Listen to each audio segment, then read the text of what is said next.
Buenas noches, ¿cómo están? ¿Cómo les ha ido? Bienvenidos a su casa, su familia, su hogar, su iglesia.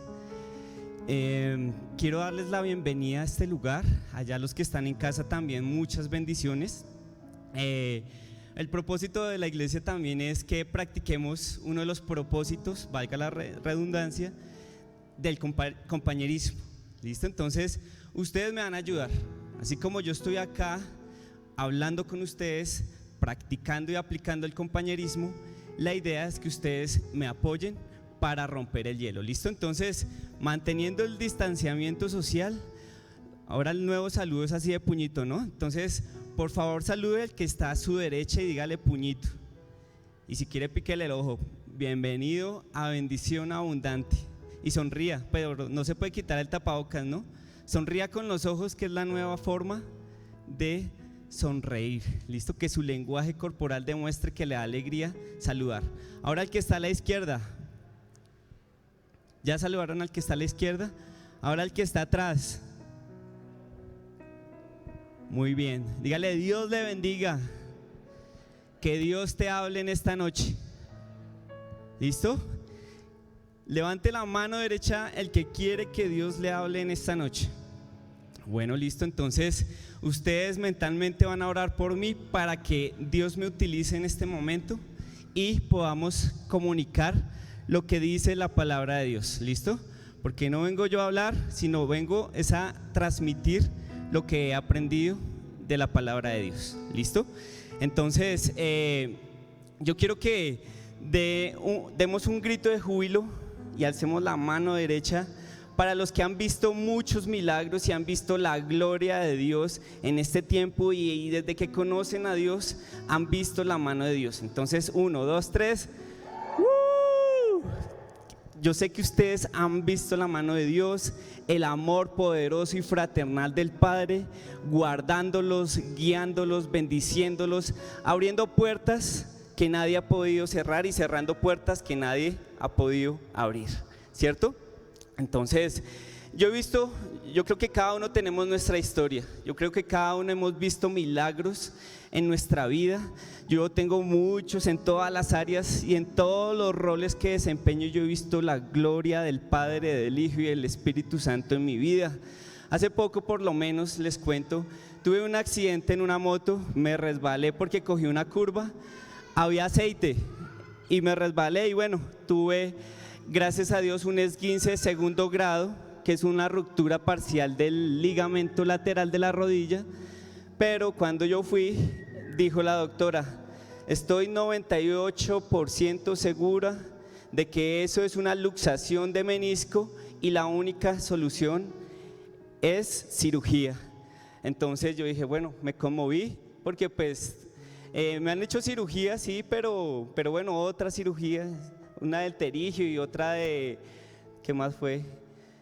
Bueno, para no tener más hijos, ¿qué más? Bueno, otras cirugías ahí. Entonces yo dije, no, otra vez lesionado, porque anteriormente había tenido una lesión en la misma pierna. Entonces, gracias a Dios, después de la resonancia pasó el tiempo. Hoy ya puedo mover la pierna, eso fue hace 3 meses. Obviamente todavía no puedo saltar, pero no hay cirugía. Entonces yo digo, gracias Dios, porque tú eres misericordioso conmigo, a pesar de que yo soy tan inquieto y por allá saltando y molestando y todo eso. Dios me guardó de la cirugía porque pues, gracias hermanita, gracias.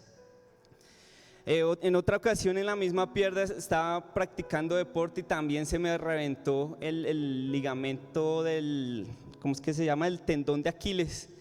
Y la doctora, no, eso es cirugía y que no sé qué, y me hicieron un mal procedimiento ortopédico y bueno, fueron 6 meses duros, donde los ingresos bajaron un 70%, vi la gloria de Dios, Él me mantuvo. Yo le decía, yo soy más importante que un pájaro y vi la gloria de Dios, yo soy más importante que un loro, porque la palabra lo dice. Y vi la gloria de Dios y tampoco, o sea, todo fue tratamiento ortopédico y me recuperé 100%. Y antes salí saltando más porque pues yo conocí a mi esposa y siempre he practicado deporte, me ha gustado mucho el deporte y no me hicieron cirugía. Y así yo creo que cada uno de nosotros podemos contar muchas historias donde hemos visto la mano de Dios, ¿cierto? Entonces, yo creo que para estas épocas, usted que es cristiano y que está seguro de su salvación, y usted que está comenzando en los caminos de Dios, que está comenzando a asistir a la iglesia y quiere conocer de Jesús, yo creo que todos hemos visto en esta época de Semana Santa lo de los 10 mandamientos, lo de cómo Dios sacó de la esclavitud al pueblo de Israel, que llevaban más de 400 años esclavos allá bajo el yugo de los egipcios. ¿Ustedes recuerdan esa parte? Con mano fuerte Dios sacó al pueblo de Israel con las 10 plagas de allá de Egipto. En el desierto Dios se manifestó de manera extraordinaria y se manifestó como una nube espesa para protegerlos del sol y guiarlos a su vez. En la noche, para que no les dé frío y para guiarlos y darles luz, se manifestó como una columna de fuego. Y ellos vieron la gloria de Dios. Ellos siempre vieron la gloria de Dios con el maná, pan que bajó del cielo, con las codornices cuando pidieron carne, con el agua de la peña cuando tuvieron sed. Dice la palabra, y yo la creo literalmente. ¿Usted también la cree? Con literalmente lo que dice la palabra. La Reina Valera 1960 dice que sus vestiduras ni sus calzados se desgastaron en los 40 años que anduvieron en el desierto. Entonces, eso es un milagro, ¿cierto? ¿Quiénes pueden decir amén? Amén, eso es la gloria de Dios en toda su majestuosidad, es la gloria de Dios en todo su poder, y el pueblo de Israel vio esa gloria. Pero cuando el Señor Jesús llegó, hoy voy a hablar de Juan, del libro de Juan, del capítulo 1 del libro de Juan, y el título de la predicación ya se los doy, listo, téngalo ahí presente. Entonces, cuando Jesús llegó en ese momento, el pueblo de Israel había cometido pecado.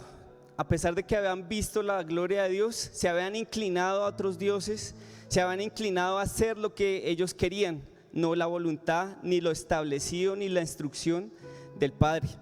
Entonces, ellos sí tenían presente algo, que iba a venir un profeta, que iba a venir el profeta Elías, que iba a venir un Mesías poderoso, que iba a establecer un reino eterno.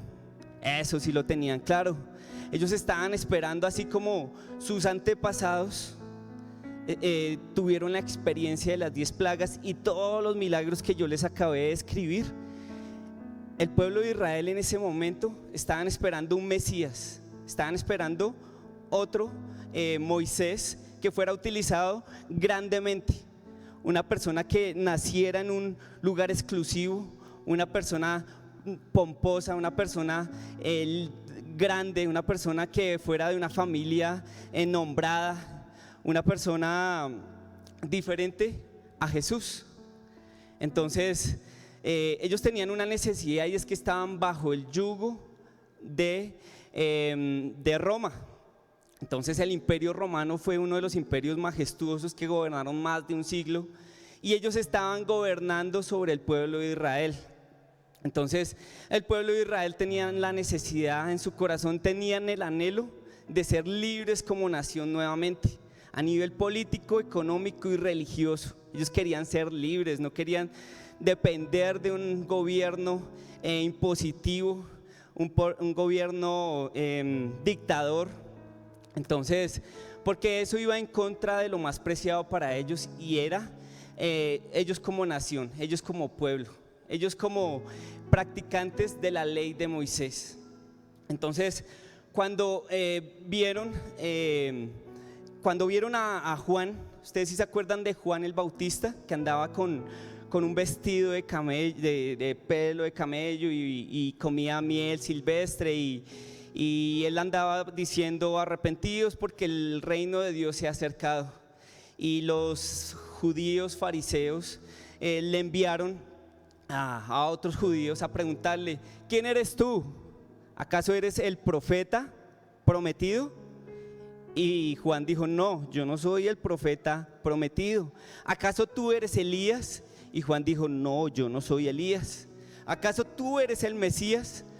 porque ellos tenían la expectativa, aunque miraban a Juan el Bautista como, ¿será que sí? Pero mire este man cómo se viste como tan boleta, como si no está a la moda. O sea, no tenía las batas marca Zara, ni Americanino, ni Diesel, bueno, ustedes me entenderán. Entonces decían, no, este está puro tuki tuki. Entonces Juan Bautista le dijo, no, yo no soy el Mesías, yo solo soy una voz que clama en el desierto. Él estaba todo lo que yo les voy a decir acá es descripción de algo que se profetizó y que se cumplió. Eso que dice Juan el Bautista cuando él dijo, solo soy una voz que clama en el desierto y bautizo en agua para arrepentimiento, mas el que viene detrás de mí es un hombre que bautizará en Espíritu Santo y fuego. Y ustedes saben quién es ese hombre, ¿cierto? Porque Jesús es 100% hombre y 100% Dios. ¿Listo? Entonces Jesús era ese hombre que iba en ese momento a bautizar con el Espíritu Santo y fuego. Entonces Juan el Bautista lo que hizo no es darse la gloria al mismo, no decir yo soy el profeta Elías, porque sí él era el cumplimiento de algunas profecías. Él podía también decir en su vanagloria, bueno, sí, yo soy el Mesías, y robarse lo que le correspondía al Señor Jesús. No, él simplemente alistó el camino de Jesús. Entonces los judíos, quienes tenían una expectativa muy alta de un Mesías, empezaron a ver a Jesús. Entonces, ¿dónde nació Jesús? Todos se imaginaban que Jesús o el Mesías iba a nacer en un lugar exclusivo, pero él nació en Belén de Judea, en un pesebre, en un lugar donde había opresión de Roma, y no era tan chévere nacer en ese lugar. Era un lugar que política, económicamente y socialmente era una boleta, era una chanda nacer allá, pero allá nació nuestro Señor Jesús. Entonces, ¿qué profesión tenía el Señor Jesús? ¿Quién me puede decir? ¿Qué profesión tenía el Señor Jesús a nivel económico? Carpintero. Y todos esperaban que el Mesías fuera un gobernador. Todos tenían un prospecto así de un gobernador, un líder, alguien diferente a un carpintero que dependía económicamente de una profesión que era valorada porque se necesitaba, pero estimada no mucho. Entonces la profesión del Señor Jesús, como que el perfil no encajaba con los judíos, con los saduceos, con los fariseos, que la tenían clara. Ellos decían, el Mesías, yo creo que es así.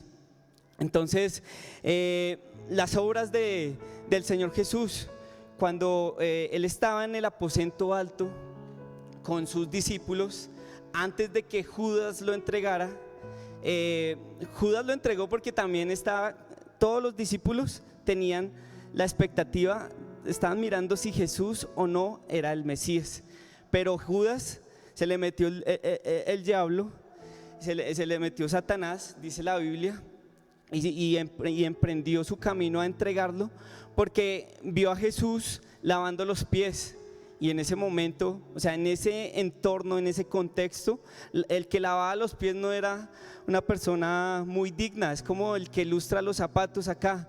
Entonces, no queriendo decir que el trabajo es deshonra, pero algo así, similar, ¿sí me explico? Entonces decían o sea, de una vez se fue Judas allá a entregarlo, decían, no, pero si él es el Mesías, quien nos va a llevar a ser libres como nación, quien nos va a ayudar a mantener la ley, quien nos va a gobernar como rey, como el rey David, o sea, el Mesías tiene que ser de la descendencia del rey David. Entonces nosotros esperamos un rey pomposo. Entonces Judas dijo, nah, este man no es, y se fue a vender a Jesús por las monedas de plata que ustedes ya saben. Entonces vemos sus milagros. Muchos de los milagros del Señor Jesús fueron hechos en días en un contexto donde se estaban celebrando la Pascua, la fiesta de los tabernáculos, el día sábado donde era guardado exclusivamente para supuestamente consagrarse a Dios. Entonces, varios de los milagros que más adelante los vamos a mencionar, Jesús los hacía, pero ellos no, o sea, ellos ya habían escuchado de sus padres milagros más grandes a los que Jesús hizo. Entonces decían, no, pues este es un profeta más, es un maestro más. Estos milagros, sí, bueno, sí, puede que no sea pecador, pero el Mesías, este man, no creo. Entonces, aparte de sus milagros, el círculo social que le rodeaba. Él andaba con prostitutas, él andaba con cobradores de impuestos, que así fueran judíos, por el solo hecho de cobrar impuestos a favor de Roma, los excluían socialmente. Y esto ya lo han predicado los pastores aquí varias veces. Entonces, ese era el círculo social. Entonces, si vemos un perfil del Señor Jesús, a nivel de donde nació, su profesión, sus obras, sus milagros y su círculo social, los judíos decían, no, definitivamente este no es el Mesías que nosotros esperamos. Entonces, pero el Señor Jesús es un hecho que hubo un antes de Cristo y un después de Cristo. Jesús, cuando Él llegó, en el Antiguo Testamento habían más de 300 profecías que decían que Él iba a venir, y el gran evento se cumplió. Jesús vino, y yo creo que Jesús, en todo su omnipoder, en su poder, en su gloria, hubiera podido hacer un milagro y vencer al imperio romano, destruirlo y darle la libertad tan apreciada que el pueblo de Israel anhelaba. ¿O lo dudamos? Cierto que sí, el Señor Jesús, siendo el Hijo de Dios, siendo la más grande revelación del Padre, el Verbo hecho carne, porque en la palabra de Dios en Juan dice, y el Verbo estaba con Dios y el Verbo era Dios, y nada de lo que ha sido hecho sin que Él participe. Entonces Jesús, en su poder, hubiera podido destruir al imperio romano. ¿Quiénes dicen amén? ¿Cierto que sí? O sea, yo no dudo de que el Señor Jesús hubiera podido traer la tan anhelada libertad al pueblo de Israel. Pero ¿por qué no lo hizo? ¿Por qué no lo hizo? Es una pregunta importante. Entonces, yo quiero invitarte a ti a que descubramos por qué Él no hizo ese milagro, que es un milagro asequible al poder de Dios, es un milagro asequible al Papá Dios. Entonces, ahora sí les digo el título de la prédica, para que por favor me colaboren y veamos el título de este mensaje. ¿Listo? Y el mensaje dice: lo importante para Él. ¿Para quién? Para Jesús. ¿Listo? Entonces vamos a leer en Juan capítulo 1 versículo 43. Yo lo anoté aquí porque le queda uno más práctico para predicar. No es que no tenga Biblia, yo la tengo pues el librito de cuero y en el celular. Entonces, sino que aquí queda más fácil. ¿Listo? Pero es la misma, la Reina Valera 1960. Entonces, por favor la colocamos acá para que todos me acompañen. Listo. Entonces, el siguiente día quiso Jesús ir a Galilea y halló a Felipe y le dijo: sígueme.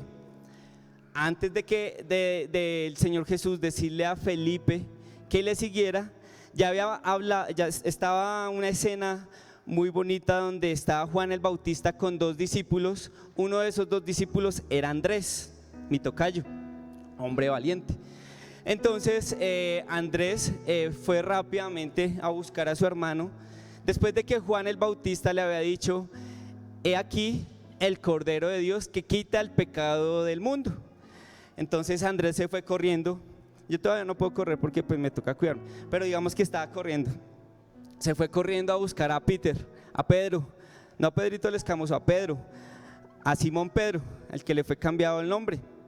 Entonces: Pedro, le dijo Andrés, hemos hallado al que escribió Moisés en las Escrituras, el que los profetas también dicen, al Mesías. Y Pedro, ni corto ni perezoso, se fue. Entonces, en este momento, cuando Jesús le dice a Felipe, sígueme, ya tenía 2 discípulos, que era Pedro, 3 discípulos, Pedro, Andrés y el otro discípulo que no menciona ahí la palabra. ¿Listo? Entonces continuamos. El día siguiente quiso Jesús ir a Galilea y halló a Felipe y le dijo, sígueme. Y Felipe era de Betsaida, la ciudad de Andrés y de Pedro. Felipe halló a Natanael y le dijo, hemos hallado a aquel de quien escribió Moisés en la ley, así como los profetas, a Jesús, el hijo de José de Nazaret. ¿Vamos todos ahí? Yo me quito ahí para que la puedan ver. ¿Listo? Natanael le dijo, ¿de Nazaret puede salir algo bueno? Le dijo Felipe, ven y ve, camine, parcero, y vemos esto. Pues metiéndole como un ambiente diferente. Entonces, cuando Jesús vio a Natanael que se le acercaba, dijo de él, he aquí un verdadero israelita, en quien no hay engaño, es decir, que no era igual a Jacob, porque Jacob, el que fue cambiado su nombre a Israel, su nombre significa el engañador. Le dijo Natanael, ¿de dónde me conoces? Respondió Jesús y le dijo, antes que Felipe te llamara, cuando estabas debajo de la higuera, te vi. Respondió Natanael y le dijo, Rabí, tú eres el Hijo de Dios, tú eres el Rey de Israel. Respondió Jesús y le dijo, porque te dije, te vi debajo de la higuera, ¿crees? Cosas mayores que estas verás.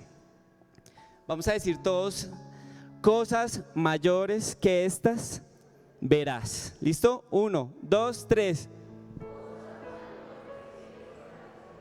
Verás. Y le dijo, de cierto os digo, de aquí en adelante veréis el cielo abierto y a los ángeles de Dios que suben y descienden sobre el Hijo del Hombre.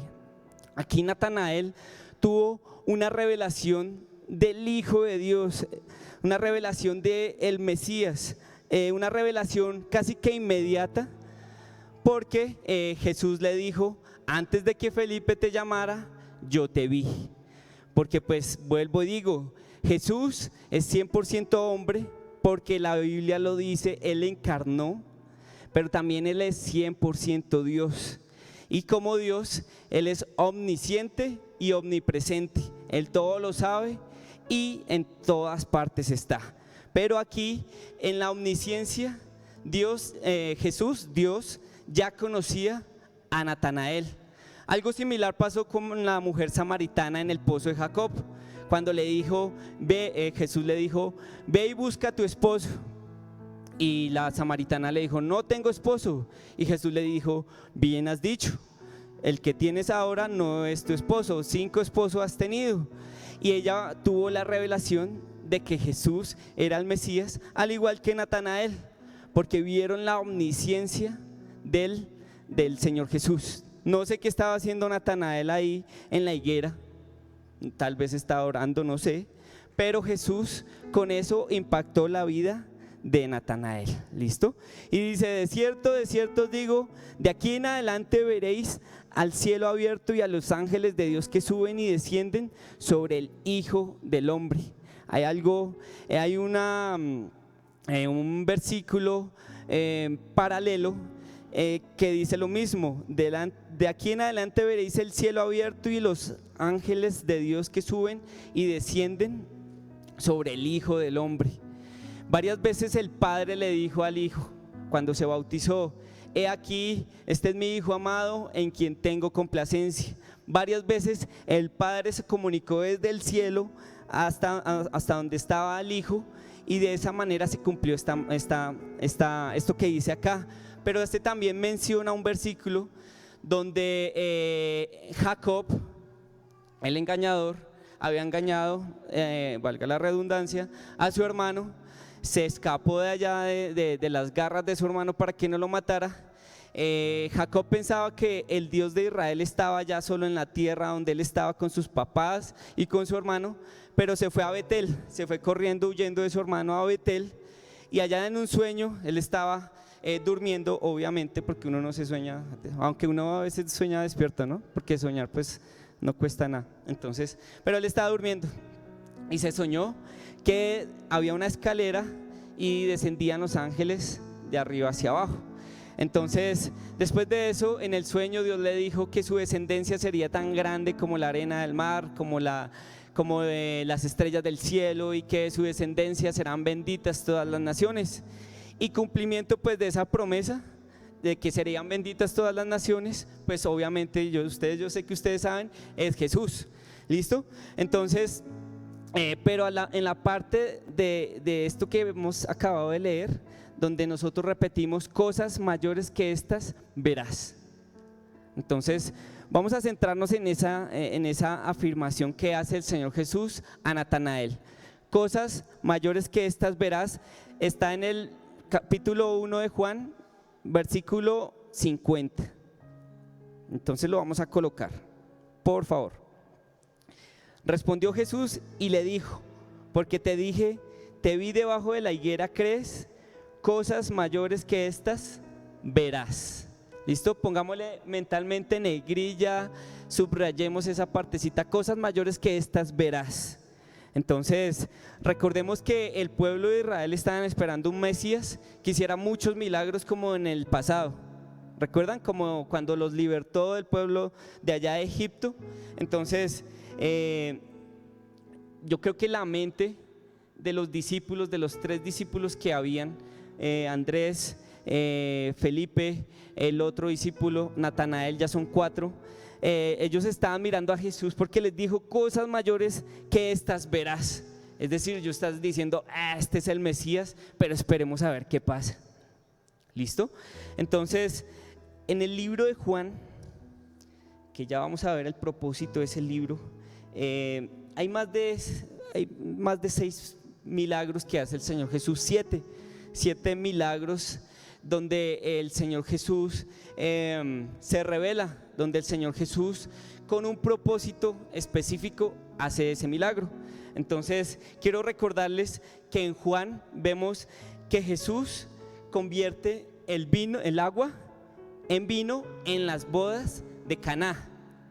¿Sí recuerdan esa parte? Donde estaban con su mamá y su mamá les dijo a los que estaban sirviendo: hagan lo que les dijera. Y él cogió esas tinajas que se utilizaban por una costumbre judía.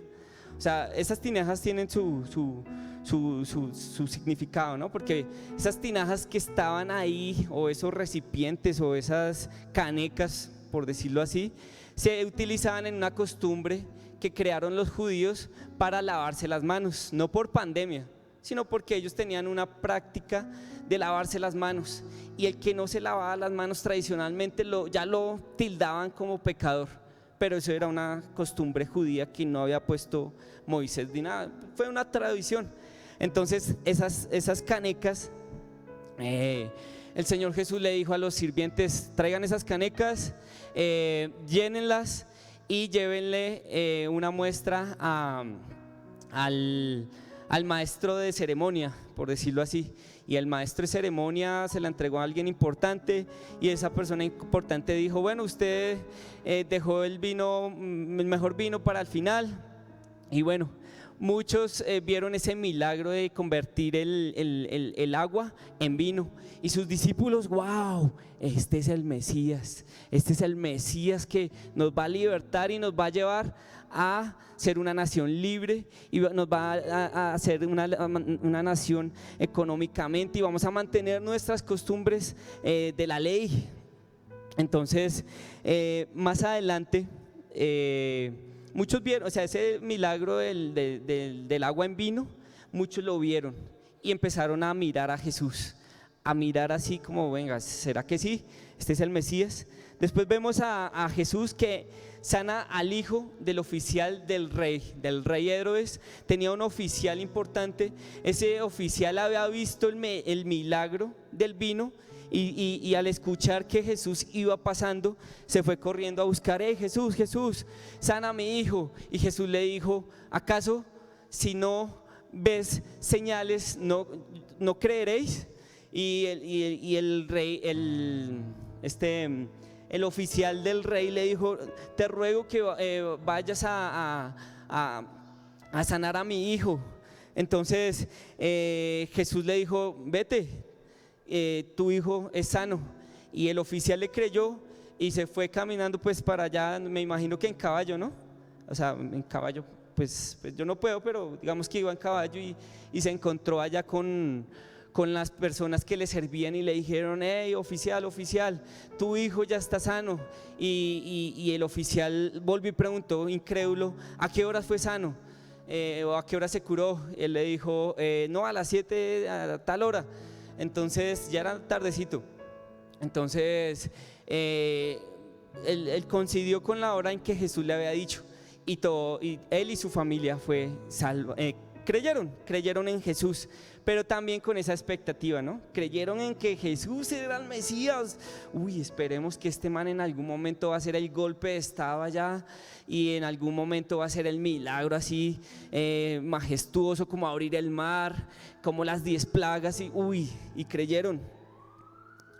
Jesús sana al paralítico de Betesda. Entonces había un paralítico que por costumbre hacían un protocolo ahí para tocar el agua y se creía que eran sanos. Y este paralítico llevaba poco de tiempo, como 38 años dice la Biblia, que llevaba ahí. Y Jesús lo sanó un sábado. Entonces, cuando lo sanó un sábado, como el pueblo de Israel ya tenía una mentalidad, decía: nuestros antepasados ya nos dijeron que habían milagros como abrir el mar. Sanar a un paralítico, pues como que, bueno, pero este man, ¿por qué lo sanó el sábado?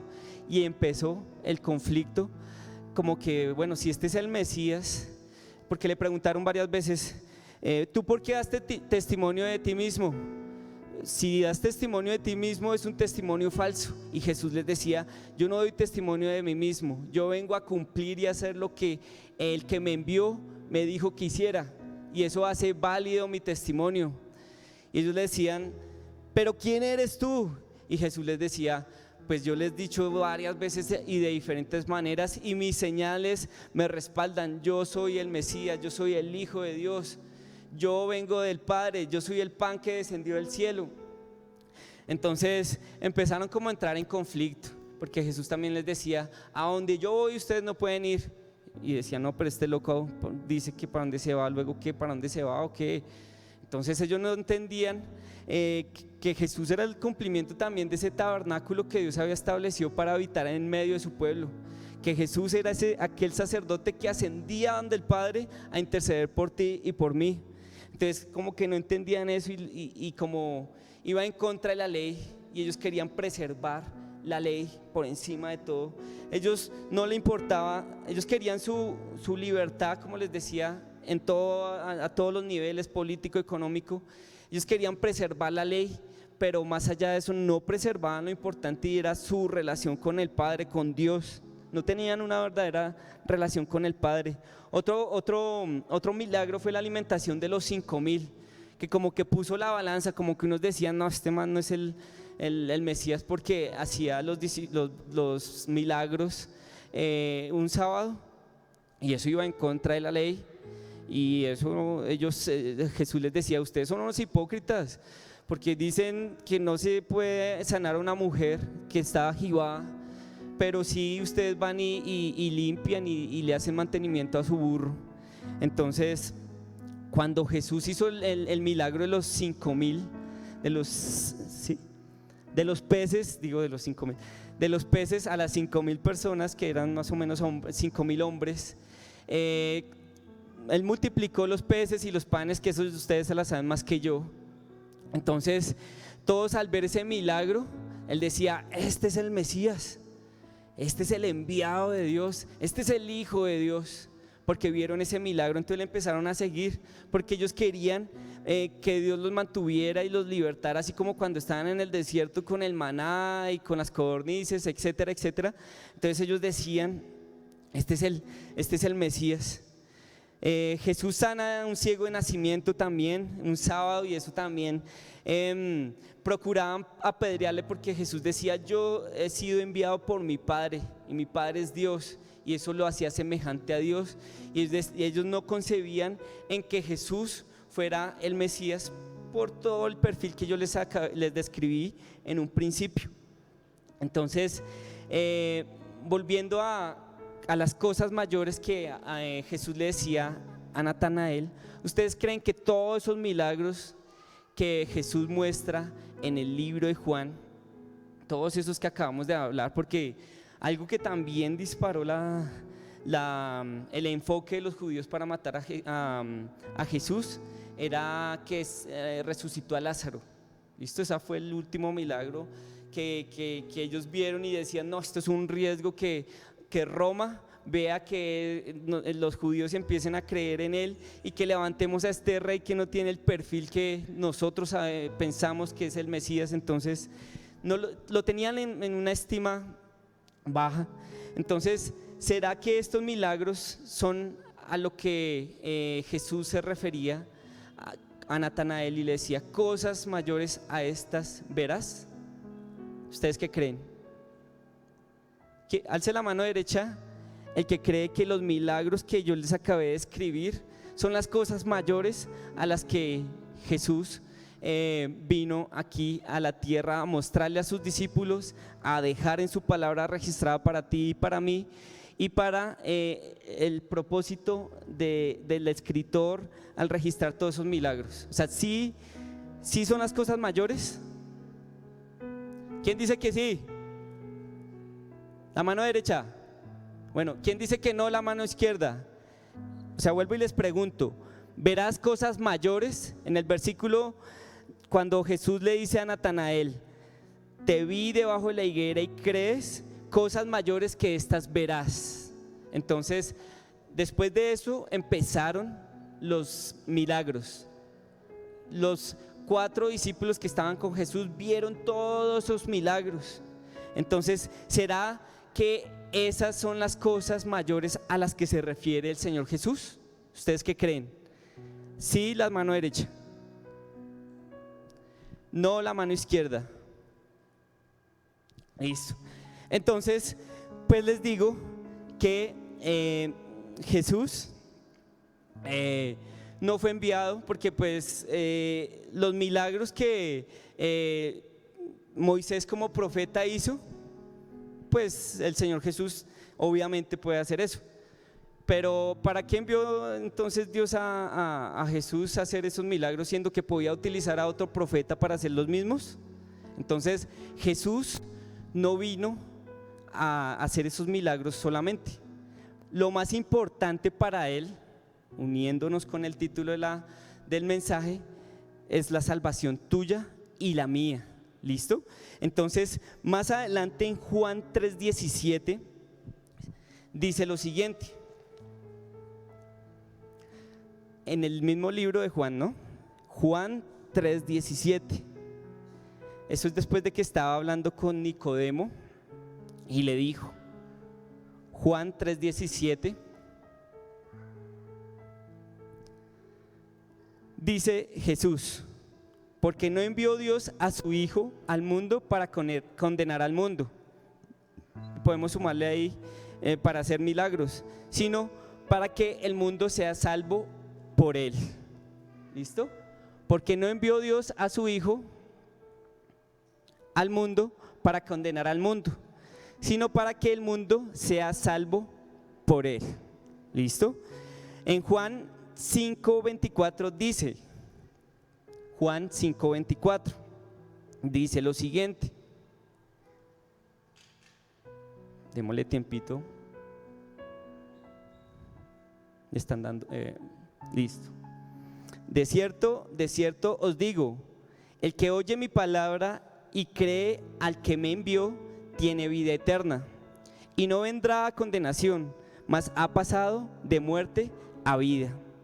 Entonces, las cosas mayores a las que se refería el Señor Jesús es la ejecución de todo el plan de salvación para las personas que estaban en ese momento en el contexto de este libro, y para nosotros que tenemos la revelación más grande del Padre, que es Jesús.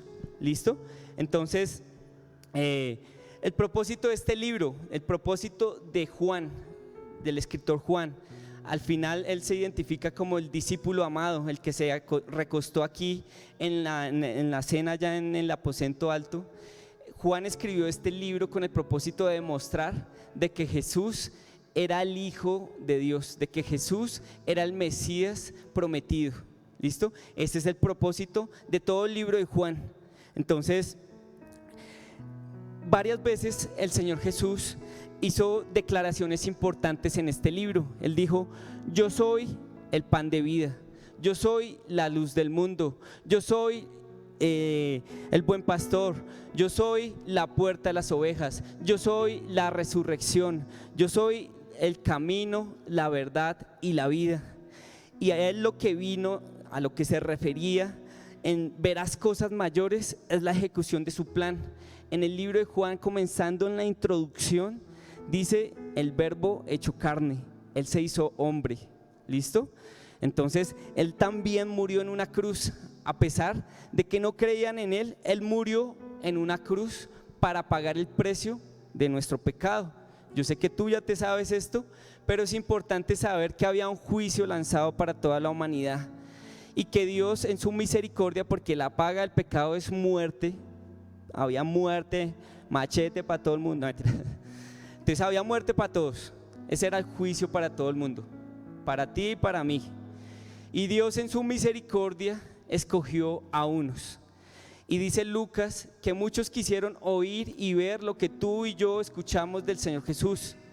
Los judíos fariseos, a quien iba dirigida la promesa, no creyeron en él por no tener su mente concentrada en lo importante, porque lo más importante para Jesús no es hacerte un milagro, porque las expectativas de que tú tengas de Dios en milagros a nivel económico, a nivel de salud, a nivel de cualquier índole, eso pasa a ser secundario, eso no importa. Lo más importante para Jesús fue haber ejecutado ese plan de salvación que habían trazado con el Padre, para salvarte a ti y a mí de la condenación establecida para todos. Tú y yo somos escogidos, y eso nos lo enseñó aquí el pastor.